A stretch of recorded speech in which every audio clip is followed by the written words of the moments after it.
సిద్దిపేట జిల్లాలోని ప్రముఖ పుణ్యక్షేత్రమైన కొమరవెల్లి మల్లికార్జున స్వామి బ్రహ్మోత్సవాలు పట్నం తొలివారం అత్యంత భక్తి శ్రద్ధలతో కొనసాగాయి. భక్తజన సంద్రంతో ఆలయ ప్రాంగణం కిక్కిరిసిపోయి మల్లన్న నామస్మరణలతో మారుమోగింది. బ్రహ్మోత్సవాల్లో భాగంగా నిర్వహించిన పెద్దపట్నం అగ్నిగుండాల కార్యక్రమంలో భక్తులు భారీ సంఖ్యలో పాల్గొన్నారు.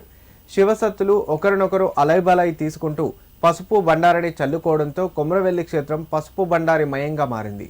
ముందుగా ఆలయ అర్చకులు స్వామివారి ఉత్సవ విగ్రహాలతో పెద్దపట్నం అగ్నిగుండాలు కార్యక్రమాలు నిర్వహించగా భక్తులు క్రమ పద్ధతిలో వాటిని దాటుకొని వెళ్లి స్వామివారిని దర్శించుకున్నారు. బ్రహ్మోత్సవాల సందర్భంగా ఎలాంటి అవాంఛనీయ సంఘటనలు జరగకుండా పోలీస్ శాఖ కట్టుదిట్టమైన భద్రతా ఏర్పాట్లు చేపట్టింది. ఈ ఏర్పాట్లతో పట్నం తొలివారం ఎలాంటి ఇబ్బందులు లేకుండా విజయవంతంగా ముగిసిందని ఆలయ అధికారులు తెలిపారు.